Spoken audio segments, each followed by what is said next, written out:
Isang mapagpalang araw sa ating lahat. Ako ang inyong lingkod, Elijah John Valdez, at welcome sa ating daily devotions. Ang ating verse for the day nasa Nehemiah chapter 8, verse 8. Sinasabi dito na, binasa nila ang kautusan ng Diyos at isinalin ito sa kanilang wika at ipinaliwanag ito upang maunawaan ng mga tao. Ang hermeneutics ng konteksto sa mga tuwid ay kinikilala na upang matukoy ang tiyak na kaugnayan ng isang bahagi ng Biblia sa isang tiyak na kasalukuyang sitwasyon. Kinakailangan para sa interpreter na suriin ang historical at tekstong konteksto ng biblical na sipi. Ito ay isang pangunahing prinsipyo ng biblical hermeneutics. Ibig sabihin, kapag binibigyang kahulugan ang isang particular na sipi, dapat sa alang-alang ng isang buong Biblia sa kabuuan. Sa esensya, hindi malinaw o komplikadong mga sipi ay dapat na maunawaan sa liwanag ng mas malinaw at tuwirang mga sipi ng kasulatan.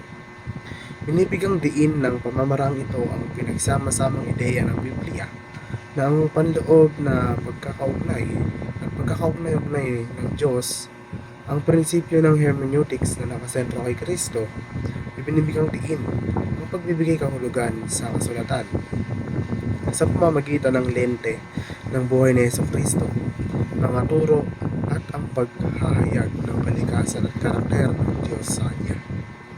Nangangahulugan ito ng pag-unawa kung paano tumuturo ang lahat ng kasulatan at matatapos kay Kristo at ginagamit ang kanyang halimbawa at paghahayag bilang pangunahing susi sa pagbibigay kahulugan sa mga teksto ng Biblia.